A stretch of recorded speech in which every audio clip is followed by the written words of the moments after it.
We've made it to the month of May. Congratulations, everybody. I knew we could.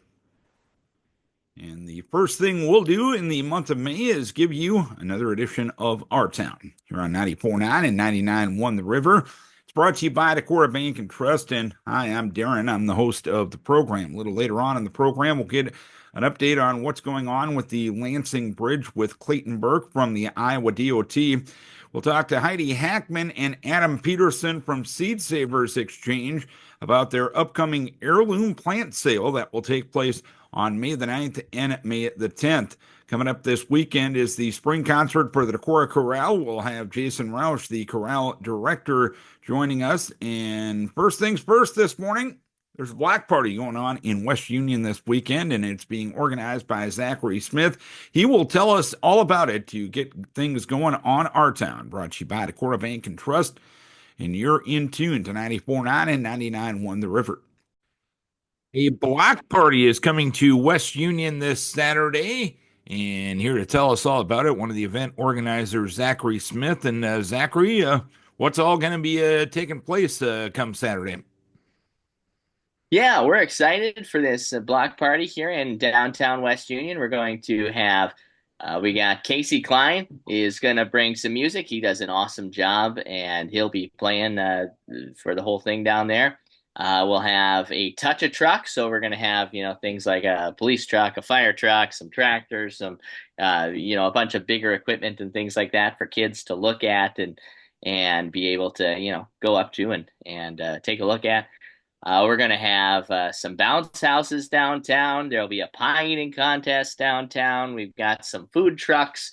And then we've got a bunch of local businesses that, we would love people to go and check out and see as well. So lots of fun stuff to do downtown this weekend.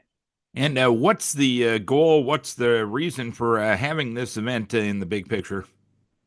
Yeah, well, we want people to be in our downtown. We'd like people to have something they can come downtown and mingle with others, make a new friend, hang out and then also support our local businesses so that we can as everybody gets together and gathers downtown, well, when everybody gets down there and we hope they go into these local businesses and also help them out as well. And I noticed one of the entertainment options is human foosball. Yeah. What's up with that? Yeah. Human foosball. So we've got, you're probably familiar with, foosball tables and whatnot. It's like that, but on a much bigger scale. We've got some hay bales and such set up in a little court. And we've got some PVC pipe that we run across that you have to hold on to. And we got a couple of goals and a soccer ball and make a couple of teams. And you get to play as if you were part of a foosball table. So I don't know if you've ever dreamed of being part of a foosball table, but this would be your opportunity. I mean, who hasn't dreamed of being part of a foosball table? That's my question. That's right. That's right. So, and what are the hours of this event come Saturday? Yeah, it's from 10 a.m. until 2 p.m. this Saturday afternoon, or I guess morning and afternoon. All right. Anything else we need to know? Anything we're missing? Anything else you want to pass on? As long as you got the forum this morning. No, I mean, we'd just like to thank, all the local businesses that are helping, that are sponsoring, that are, giving of their time and their resources toward this to make this something that our whole community can enjoy and hopefully make for a good and memorable weekend downtown. And hopefully a good start to the nice time of year weather-wise. I know it's a couple of days out. Looks like it's going to be a beautiful day for you guys to have this event come on Saturday. Zachary, we thank you for taking a few minutes to tell us all about it. Enjoy the block party come Saturday in downtown West Union. Oh, thank you so much. We appreciate it. Zachary Smith, he is the chair of the Block Party Committee being put on by Main Street in the West Union Chamber. That's taking place Saturday, 10 a.m. until 2 p.m. Back by, I'm going to say demand, maybe of me only, but it's the Rausch and Goop podcast. But the reason Jason Rausch is on the show is this coming weekend, the Decorah Chorale will present their spring concert. And Jason, tell us all about it. Yeah, we have a concert on Sunday evening, May 4th, at 7 p.m. here at Decorah High School in our auditorium. We have our Decorah Chorale that is made up of about 86 people, just really loving singing, loving the music that we're singing, loving being with each other, and making some really great music with great people from our area. And specifically, this concert, We Shall Know. Tell us about the theme of the concert and what type of performances that attendees will be enjoying Sunday night. Yeah, we try to have a theme for each spring concert. Our Christmas concert's pretty easy for that Yeah. theme. So for this one, the theme is We Shall Know. Kind of reflects on our journey of understanding of who we are, of knowing each other, those forces that are around us. The first portion of the concert is kind of around love and knowing that love and love in bloom. We're singing a longer piece called Wedding Cantata by Daniel Pinkham, who is a 20th century composer, and it's four movements long, couple soloists in it. It's about a 10-minute piece, and it takes text from the Bible, from the Song of Solomon. So that's kind of the central piece of our first portion, but there's other pieces in there, including a piece by Elaine Hagenberg, who is a full-time composer based out of Des Moines, actually, who is getting international acclaim. And we have done several of her pieces because she just really writes things that are pleasing to the singer and to the audience. Um, we're singing a piece that's not very well known called The Unknown Land, by Mendelssohn's sister, Fanny Hensel, Mendelssohn Hensel. So it's kind of fun to do a piece from the Romantic period that isn't very known, and by a female composer that, there weren't a lot of female composers at that time that were getting much attention, and historians are looking back and seeing their music and seeing that they were worthy.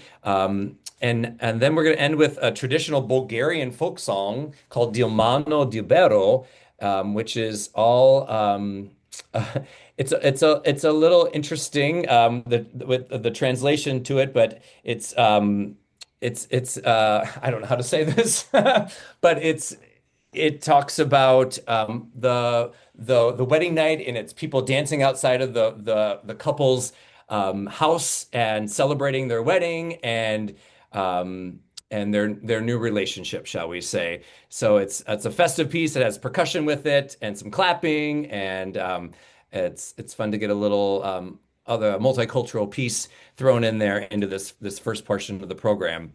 And then the second program is more introspective about who we are as people and those forces that are around us. How do you go about selecting a theme for the spring concerts?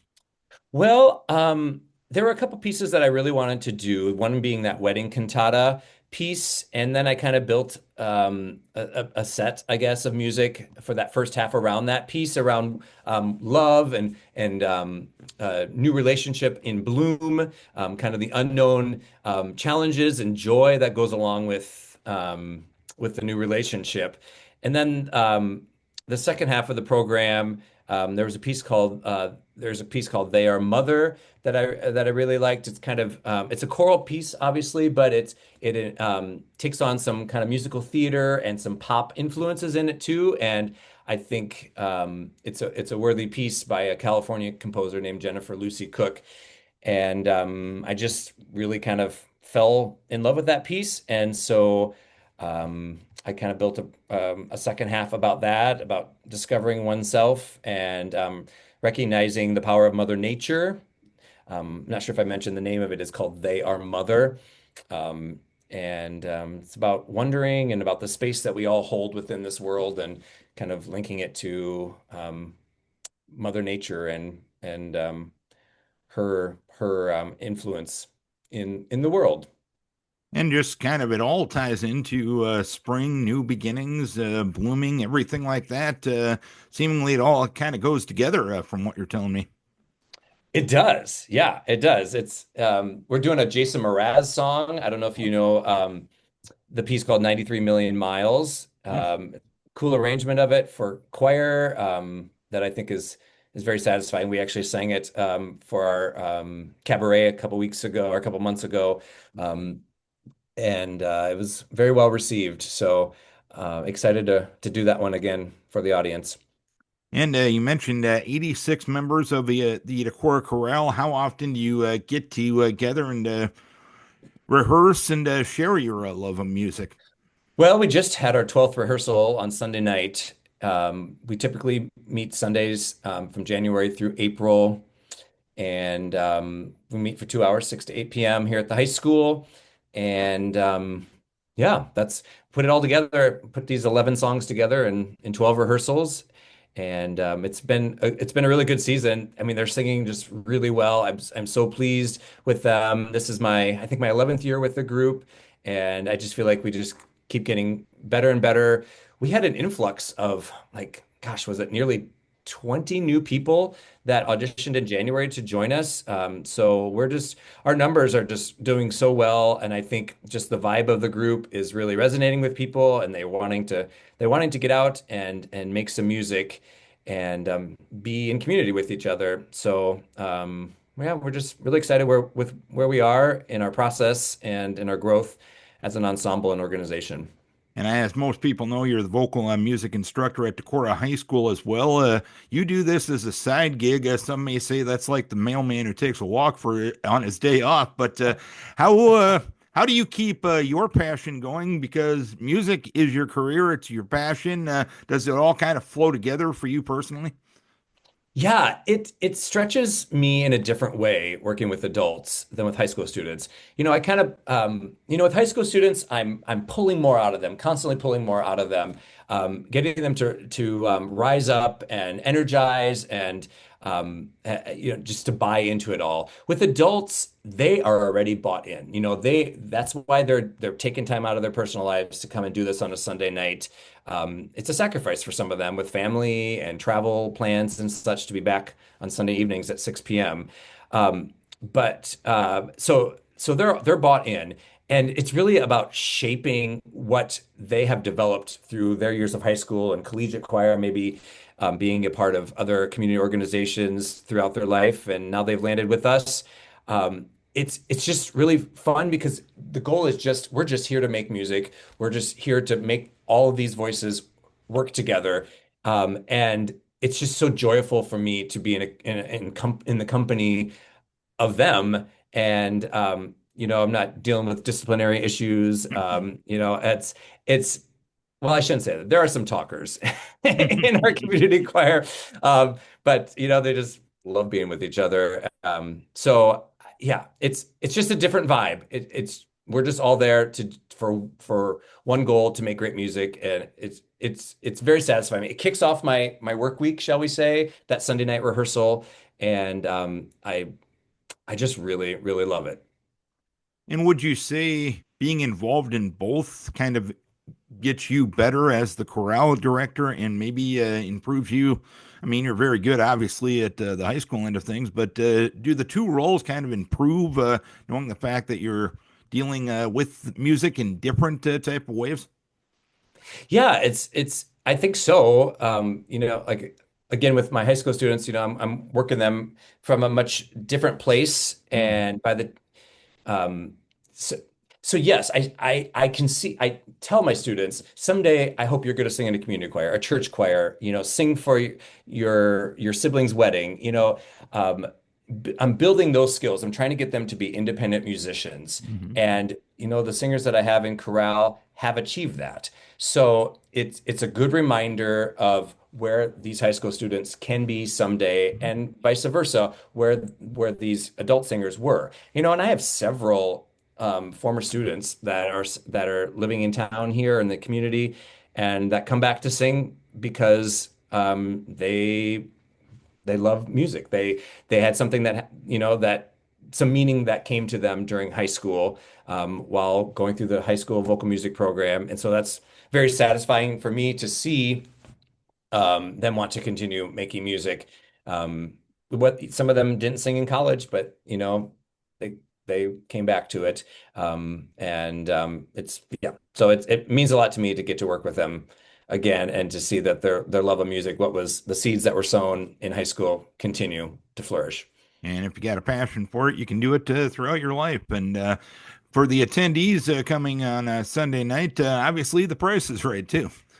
Yeah, it is a free concert. We do take a free will offering just to help cover some of our expenses. Um, but yeah, you just come and enjoy. We're glad to have you. Anything we're missing? Anything else you want to pass along as long as you got the forum this morning, Jason? Yeah, our collaborative pianist is Nicholas Schoenefeld, who is a professor of music at Luther, and just to hear him play some of these pieces is worth your time coming to this concert. We also have Chris Hadley joining us on some percussion and some small groups that are performing during the concert too, as during some of our songs. So you'll get to hear some voices from our community, some individual voices in our community. Jason, appreciate the time and the information as always. Thank you to yourself and everyone with the Decorah Chorale for what you add to our community. Yeah, we're so lucky in this community to have so many things going on. You know, just this Sunday we had Rick Steves here, but before that we had Northern Lights Women's Chorus. We had the community orchestra concert following.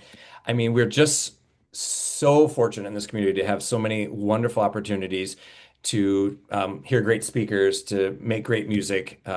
So come out and hear us this May 4th in the evening. Jason Rausch with the Decorah Chorale, the spring concert coming up this Sunday night at Decorah High School. Talking with a couple of the great folks from Seed Savers Exchange, we have Adam Peterson. He is the manager of the Lillian Goldman Visitor Center, and Heidi Hackman is the inventory operations manager at Seed Savers. And the topic of discussion will be the annual Heirloom plant sale, which will take place May 9th and 10th. And Heidi, we'll start with you. Tell us all about the Heirloom plant sale. The Heirloom plant sale is a way for us to share some of our most popular varieties that we have here at Seed Savers. And a lot of our varieties come from our collection, which is composed of 20,000 different garden vegetables. And so from that, we try to highlight varieties that have became popular and through our catalog offerings, as well as varieties that we have deemed well received by our evaluation team. And it's a way for us to then offer them to the public for them to grow in their gardens. Adam, how long has Seed Savers done an Heirloom plant sale? How obviously it's an annual event. How long has this event taken place? Over 20 years, I believe. Yep, I've only been with them for one, but we've had the plant sale for quite a while now. And that's one of our ways of helping fund the nonprofit is our plant sale. And Heidi, what keeps people coming back to this plant sale? What keeps it a sustainable event? A lot of people look forward to finding varieties here that they cannot find in other places. And all our varieties are open pollinated, which means you can save the seeds from everything that we sell. And just the idea that these seeds are, they grow well in this area, and they are very popular to a certain type of person who wants to have just the old varieties in their garden. And we have a lot of people that come back from, I know people that come from hours and hours away, sometimes from states away, and they look forward to coming here just so that they can get transplants for their gardens strictly from us. And Adam, as for the sale itself, give us the days and give us the hours of the event. Oh, it'll be Friday the 9th and Saturday the 10th from 10 till 5 p.m. both days. And we should have something in the range of about 100 different varieties of vegetables, flowers, and prairie plants available, trees, fruit bushes, and all of the products we sell in the visitor center. seeds, and actually an ice cream truck this year. Never can go wrong with that. I figure not.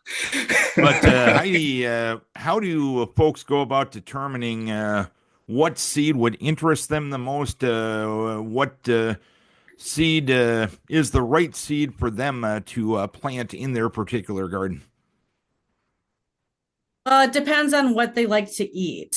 Our tomatoes, we have green tomatoes, red tomatoes, yellow, what we call chocolate or black tomatoes. And so it's a matter of their taste, what they feel is the most important. Sometimes people will choose unique things that they've never heard of just to see what they're like. And so we have that as options as well. And then space availability. If you have a small urban space, you may want to choose varieties that are small that can fit in a pot. If you have a larger garden, you may want to choose like a vining crop or other things that can take that larger space. And Adam, I know with like a lot of organizations nowadays, the kind of activity to your organization and worldwide is a important part of commerce. But when it comes to this plant sale, you have to head to Seed Savers to pick it up, correct? Correct. Yep. And another bonus if when you're attending is we have much of our staff, even those not necessarily sales facing, helping out during the plant sale. And so if you have any questions about gardening, we have decades of experience just wandering around the plant sale. Find someone wearing a Seed Saver shirt and ask a question, and you can likely get an answer. And Heidi, I think this is always a good time to give that reminder. For those that I know most people are familiar with Seed Savers, but for those that might not be as familiar as others, tell us about Seed Savers. What is your mission? Our mission is to preserve heirloom varieties, so of vegetable crops and flowers. And we have about 20,000 varieties, as I've said before, in our collection. And those have came from people around the United States who have stewarded these varieties for 20, 30, 40 years. A lot of these varieties have came over with the migrants, families years ago, and then have just been stewarded for many years following. And what's really unique about this is we're being able to preserve a heritage of many different types of people from all over the world. And our mission is to be able to then offer them to the public as much as we can so other people can share that excitement and honor the different varieties that are are able to get out into the open market. And Adam, obviously, we want folks heading out to the annual heirloom plant sale coming up May 9th and 10th. But if just folks want to visit you and check out Seed Savers Exchange, when can they do so?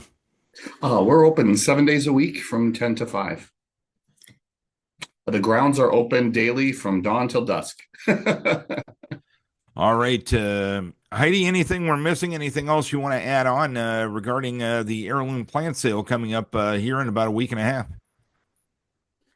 Well, I think it's a great way to come out and meet people and to get some wonderful products, wonderful garden varieties to grow this summer. And I also invite people to check out the visitor center to look at our maps.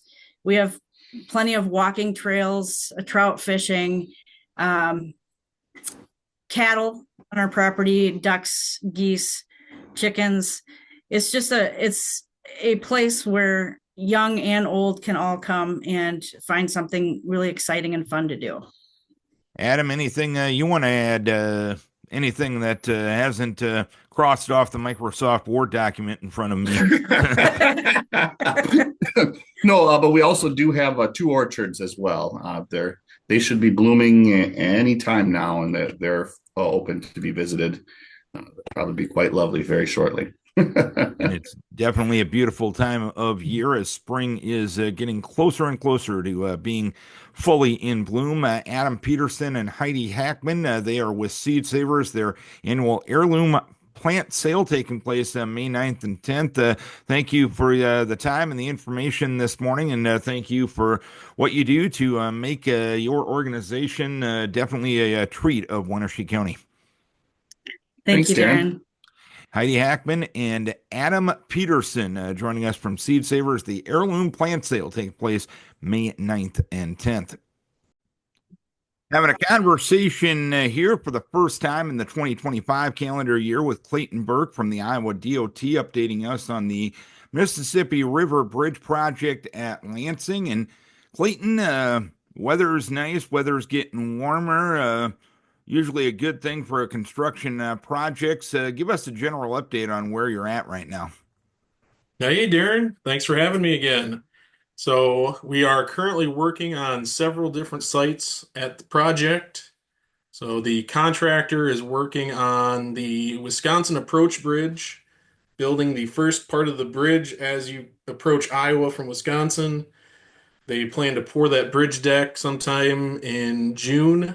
So, you'll actually see part of the bridge deck coming up here pretty soon. They're also working on Pier 2 out in the middle of the river. We just finished the massive footing for that pier. So now you can actually see that footing sticking up out of the ground. And you can see evidence that work's actually going on out there. Uh, Always a good thing. right. And then they're also working on the pier on the Iowa side. They actually just poured that footing as well, although that footing is covered by the cofferdam, so you can't really see it. And then they're working on the western abutment where the bridge will touch down on the Iowa side. And what has allowed you to get all this work done here at the end of April, first part of May? Well, it's been really nice that we haven't had much rain during the day. If it does rain, it seems to be either early in the morning or later after the work shift. So we haven't had many rain delays. The longer days are helping, so the contractor can stay out there longer. It's warmer out, so we're not. People are usually a little more efficient working in warm weather rather than sub-zero weather. So they're moving along pretty quickly. And I know weather-wise, we had a relatively calm winter when it came to snowfall and everything like that. So there was really no threat of high water on the river here this spring. Did that help out as well? Yeah, absolutely. We're always concerned about flooding. That was a major delay last year, and we hope to have a nice calm river this year, nice even water levels, and we'll keep that construction moving. And when it comes to potential detours, delays, or traffic interruptions, will any of those be coming here in the near future? You could see some roadway construction on Iowa 9 and Iowa 26. The contractor isn't sure if they want to start that this year or next year, so it's not a certain thing. But if they do start that, then you'll see traffic in a single lane with traffic signals on each side, and the traffic lanes will get pretty tight, so you'll have to be patient getting through the work zone, but it should only last a couple years, and then we'll be done with it. And what factors will go into when that work will potentially be done that will cause some traffic interruptions? It'll depend on contractor availability, so when the paving subcontractor is available, and then also the weather and the flooding, the progress of the bridge has to be there too. So you can't open the roadway without the new bridge being finished as well. So they'll see how fast they're getting the new bridge done. And then if they're making progress like they expect to, they'll start on the roadway work. Would you say you're on schedule? I know that's probably me bringing it up is probably something you don't want to hear because you're afraid that I'm going to jinx things. But would you say this project, for the most part, is on schedule? Well, you'll be the first one I'll tell Darren that no, we're not on schedule. We lost a few months last year to flooding and movement of the existing bridge. And we've been trying to make that up, but there's just not enough hours in the day and enough Saturdays for the crews to work to really catch up. So we're giving up on that end of 2026 date for the opening of the new bridge, and now we're looking at 2027 for the opening of the new bridge. But considering what you dealt with the movement of the old bridge and the flooding last summer, are you doing as well as you can with the factors that you can actually control? Yeah, absolutely. We've been doing everything we can to at least maintain a reasonable schedule. We've been working longer shifts during the week and Saturdays when it makes sense. And then we've talked about if it makes sense to, we can bring in extra cranes and barges. And when we're working on the erection of the steel truss, they can work on both sides of the river rather than just one side. So there are ways to speed it up. There aren't quite enough ways to make up 3 months of lost time. Well, and this might be a silly question, but of course, we went to daylight savings time a few weeks ago. How much longer does that allow crews to work, perhaps in daylight savings time as compared to standard time? They'd usually work early in the morning in the dark, so it's just nicer for them. But we're instead of working 9-hour shifts, we're working probably around 11-hour shifts when we can. And I'd imagine you don't want to work so hard that it'll lead to fatigue, because that would probably be a negative thing for your work crew as well, right? Absolutely. Burnout's always a big concern. And obviously, these people are making huge sacrifices to be here away from their families all week and to work them on a 6-day schedule, or even, sometimes we get into 7-day schedules. That's just too much time away from your family and loved ones. So we're doing what we can, but we can't push. You lose a lot if you start pushing too hard. Anything else the public needs to know as we talk here on April 30th? Nothing on the top of my head. Just be safe driving through the project. If you see orange signs and orange cones, make sure you slow down and keep an eye out for those construction workers that are just on the other side. And that goes for every project, and not just this particular project, because I'd imagine DOT crews are going to be quite busy this summer like they usually are, correct? Absolutely. There's projects all over the state. Clayton, we appreciate you telling us an update on what's going on with the Mississippi River Bridge at Lansing. We'll probably talk to you in the near future, but I told you that last time and it was almost 5 months. So I promise not to be a stranger. How about that? That sounds great, Darren. Clayton Burke from the Iowa DOT. We appreciate him updating us on what's going on with the Mississippi River Bridge at Lansing. A thank you very much to our guest on the program this morning, Zachary Smith, the event organizer for the West Union Main Street West Union Chamber Block Party, which will take place Saturday from 10 a.m. until 2 p.m. The Decorah Chorale's annual spring concert takes place at the Decorah High School on Sunday night. We thank Jason Rausch stopping by for another Rausch and Goob podcast. Heidi Hackman and Adam Peterson from Seed Savers Exchange. We appreciate them stopping by to tell us about the Heirloom plant sale coming up on May 9th and 10th. And always good to catch up with Clayton Burke from the Iowa DOT telling us what's going on with the Lansing Bridge project. Don't forget, we put these shows on YouTube each and every week. We realize you're busy, can't always be near an audio device at 9 o'clock on a Thursday morning, but we talk to interesting things, or about interesting things, to interesting people and community events and everything like that. And we want to bring these interviews to you on your schedule. If you're out searching YouTube for any reason that you would search stuff on YouTube, go to 5-1 Our Town program. And we also put up these links up on all of our LA Communications Facebook pages, because we want to connect to our communities, because without you folks, none of this makes sense. So that's one thing to keep in mind if you ever miss the Our Town program each and every Thursday morning at 9 o'clock. We want to thank our sponsor, the good folks at Decorah Bank and Trust. We want to thank our guest for telling you about these community events going on this morning. And most importantly, we thank you. That's right, you, for tuning in, for logging on, or for watching our town on 94.9 and 99.1 The River.